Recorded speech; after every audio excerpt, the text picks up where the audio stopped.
before I start this video, just to finish off the last question, I was so rudely cut off.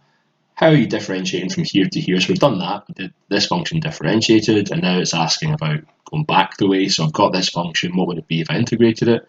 Well, what's the difference between these two? It's just 4, isn't it? So you have your original function with a 4 in. So this would be your answer here. Yeah, the 4 is the only difference. So it's not a slight kind of problem-solving question where you're, the hence means there's no, 1 mark. It's not going to be worth a lot. It's more about thinking about what's happening. So for me, it's just that little table of, okay, this is my function, I differentiated it. Now I've got this function, I've integrated it. Well, the difference, what do we see? Just a 4. So if you've got your original function with a 4 in, that would now differentiate to give me the same thing. Okay, so I hope that was helpful for the differentiation section. And now we'll move on to do composite functions where we're integrating them. So again, like I discussed, we're going to be dividing by the differential this time, okay, just as this table implies. So let's have a little look. So same again, I would write something along the lines of, x squared is going to become a third x cubed. Something like that, just to remind me, what am I doing when I integrate? Well, I'm going to add 1 to the power and divide by the new power. Okay, so add 1 and then divide. Just get that straight in your head first of all. So let's have a look then. Write down your limits.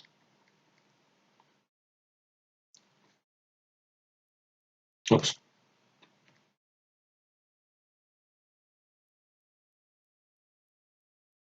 And this is actually quite nicely set up as well, so that's good. And don't forget your dx. So it's the same as before, where we're going to integrate the outside and the inside of the bracket separately. So if I add 1 to my power, I'm going to get a half. The bracket is going to stay the same just as before. And this time, I'm dividing by the half as before as well. So we add 1 to the power, divide by the new power, so I'm dividing by a half.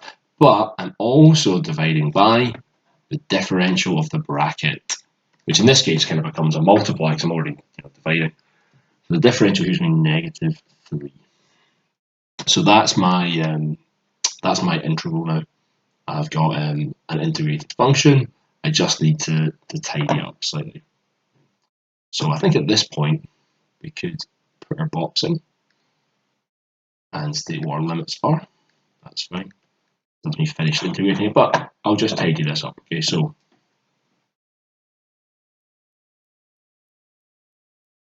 it's fine. So I'm still going to have 10 -3x to the half, which I'll write as a square root symbol. And I'm dividing by -3/2. So I'm effectively doing 1, because I've got 1 on the top, divided by -3/2, which is the same as 1 times -2/3. So I do the keep, flip, change. Keep, flip, change, bit KFC. So that gives me -2/3. So I can say, right, I've got this can be divided by 3 and I'm times them by -2. If you're good at this, unlike me, you might just say, well, I know if it's 1 over, I'm just going to flip the sign round. But I just thought I would show you, what's happening there exactly. Okay. And now we're left to do our substitution. So I will do that over, I'll do that. I'll just do that down. So that's the same as -2. And again, really take your time to write this out neatly, because the minute you make a mistake, believe me, you will spot it. If it's nice and neat and you're going back to look over your work and you're, oh yeah, I see that. If it's a bit messy, you really will struggle. So really take the time, these ones, especially the integration ones, just to write everything out exactly as is and just take your time. So let's look at 10 take away 6. So this is, it's going to be 4. So that's going to be 2, -2 times √4/3. So √4 is obviously 2. So that's going to be -4/3. So I've got my first fraction. Let's try over here. That's going to be 2 negatives make a positive, so 10 plus 15. So I'm going to get negative 2 root 25 all over 3. So that's going to be taken away. This is going to become 5. So it's negative 10 over 3. And I'll make that a plus because two negatives make a positive. 10 thirds, add negative 4 thirds is going to give me 6 thirds, which is the same as 2. And just because it's a integration, I'll just make sure that I say units squared because we're working out an area under the curve. So I'll just zoom out slightly. So I don't think that's a hard question. There's a wee bit of footeriness, but for 4 marks, that's not too bad. And you're getting the majority of your marks here once you've up to there because you've done your integration, you've used your divide by the differential rule, you've substituted in. So there's a lot of marks to be had just here, and there's a little bit of maybe footing about to get your final answer.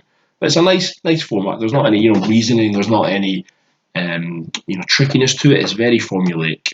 Yeah, so it's a good one to learn. But you've just got to take your time and be careful with the rules. So for integration, you're adding 1 and dividing by the new power, just as always. But now we're also dividing by that differential of the bracket. So yeah, I'll just do one question a video. So I'll move on to this one in the next video.